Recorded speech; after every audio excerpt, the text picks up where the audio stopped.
Sean the Man, got Mike Shinoda in the building. Look at all the people outside.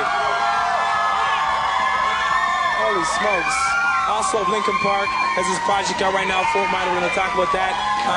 But first, big show last night. How was the show? Big show. It was a good time, man. We had a good time. We actually, it was funny. We were in a really good mood. I was just telling you, we had a lot of fun yesterday. We actually played a few pranks on each other. Like our first of all, our DJ was wasted. You guys were there last. They're laughing. They're laughing because Cheap Shot was out of his mind.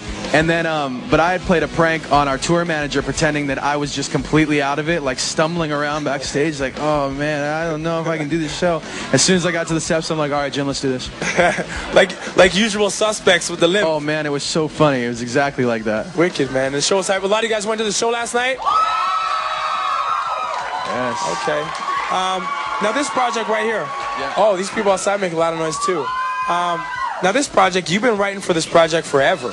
Actually, yeah, it's a funny thing that ever since that Collision Course project with Jay-Z, it kind of got me thinking about where I came from, you know, what I used to do. Before Linkin Park, I used to do production, and I used to rap over my beats, and you know, I was hanging out with Styles of Beyond at that time, which is, they're friends of mine, and they're a rap group, obviously. And I wanted to get back to those roots, you know, and so the music started coming out, and I got together with those guys, and it ended up kind of being Fort Minor, being what it is. Actually, the funny thing, if you look at the credits, like the people who are on the record, like from Black Thought is on the record, yeah. Common, John Legend is on the record, and Jay-Z executive produced the record. One thing about it is that I basically limited the cameos to only people that I was already friends with. You know what I mean? Mr. Hahn, you hooked up with him again? Yeah. You're from Linkin Park, he's on there. And there's a few other people who people may not know so much about, but I basically did that because it is a more personal, individually personal record, and I thought that in order to like take it there, I needed to just stick to people who kind of know me, okay, and we can, you know, talk on the same level like that. And what were you able to convey with this album that say you couldn't convey with the Linkin Park album? With Linkin Park lyrics, generally, I mean, first of all, this is a hip-hop record, yeah, so that's one thing that makes it different. But with the lyrics, I'd say Linkin Park lyrics are generally more universally personal. You know, when we write lyrics, we want the whole band, all 6 of us, to be able to stand behind the lyric and say, that represents me. So I'm representing 5 other guys. Okay. But with this record, I just have to represent one person. And so it's just individualized. Like there's a song called Kenji. I'm half Japanese. This song is kind of about the Japanese-American experience during World War II with internment. Thank you. And then some more things like cigarettes, things like Right Now. They're just more personal stories on the record. Okay, and I was gonna say you're quite a storyteller on the album, telling a lot of stories from first-person perspective. Yeah, it's hot. As well, let's talk about this because this is big. Okay.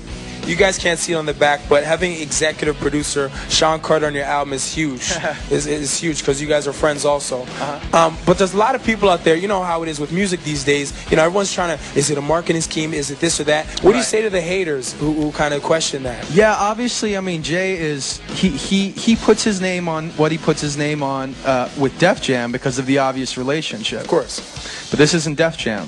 Right? Yeah. So how many times does Jay put his name on something outside of the company he's running? It's true. It doesn't happen very often. So that's why, to me, it's kind of a special nod to the, you know, to me, I hope that means that he appreciates the quality of the record. I know that when we were working on it, people asked me, did he write any lyrics? Did he write any beats? What happened with that? And the answer is no, he didn't actually.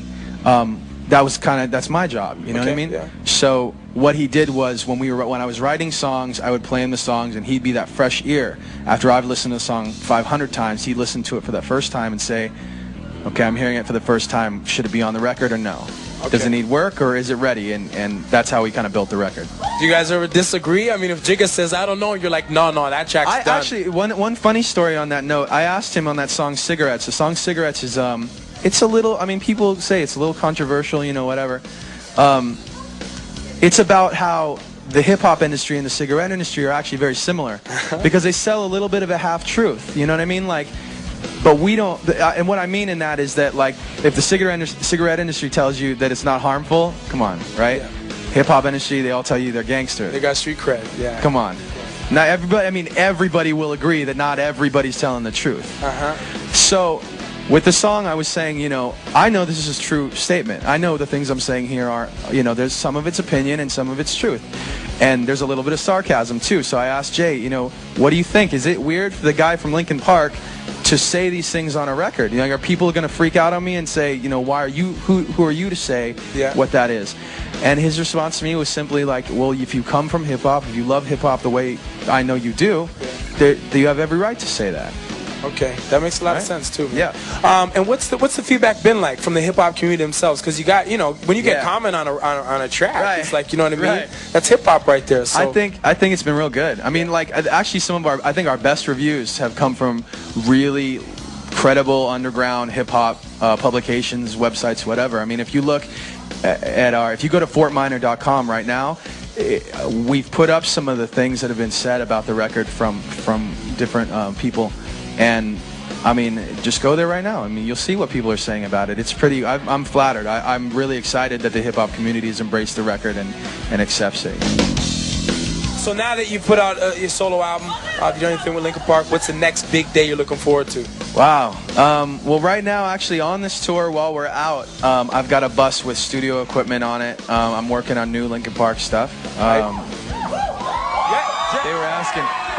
They were asking, can I put the album out on their birthday? I have no control over that. December. Oh, well. The thing is, we want to get it out this year. We're going to get it out this year. And as soon as this tour is over, I'm going back home and writing more with the guys. So excited about that. A couple other things we're excited about. We've got a couple of artists who actually appear on the Fort Minor record who are putting out albums this year. They're on our label. That's Styles of Beyond and Holly Brook. So look for those albums this year too. Okay, look out for those. As well, another big day that's around the corner, Valentine's Day, man. What are you doing for Valentine's Day? That's actually right after my birthday, so I'm always home for Valentine's Day. Oh, seriously? Just chilling? I don't know what I'm going to do yet. Even if I did, it'd probably be a surprise, so I wouldn't want to blow it on TV, you know what I mean? Okay. We also have an audience question for you right here.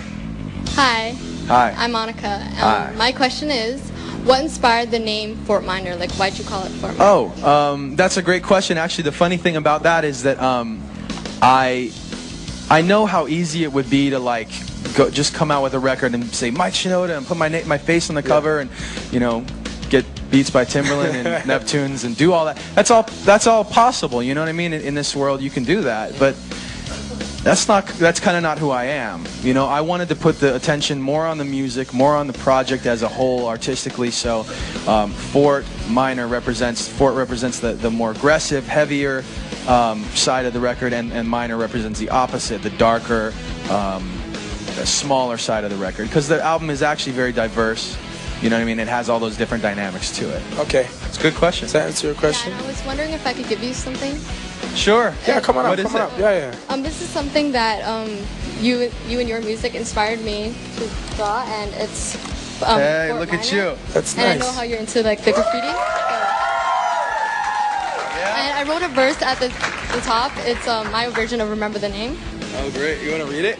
Okay, well, it goes, this is 40% amazing, 60% crazy. Mix the beat to the rhythm, and you got Fort Minor blazing. From under the ashes, from the fire still burning. At the Phoenix they rose and gave T-Dot some learning. Brought 10% luck and 20% skill, with the 50% concentrated power of will. Mixed with 5% pleasure, 50% pain. Gave Toronto a reason to remember the name. Woo! That was really nice. Thanks a lot. All right. That was hot. Cool. That might be your next act right there. There it is. You There know, it is. You never know. She's opening for us. Now, with the success you've had with Linkin Park, which is crazy, were you reluctant at all? Because, independent projects have a way of backfiring sometimes. Well, what's funny, too, is that they call this type of project, sometimes they call it a vanity project. And I hate that. I mean, because that's not what this is about, I mean, so in order to kind of get over that hump and make it obvious to people that it's not about doing that type of thing, that's why I put the album together in the way that I did. It's a very personal record. It kind of breaks the rules of a lot of hip-hop stuff right now without moving away from hip-hop. I mean, you listen to it, it's obviously a hip-hop record. Yeah. It just breaks the rules a little bit. Yeah. It's good, though, man. There's a lot of stuff that sounds the same. So if you don't have this record, you're a hip-hop head out there, pick it up and at least give it a listen. It's a good record. Turn it the other way, Fort Minor.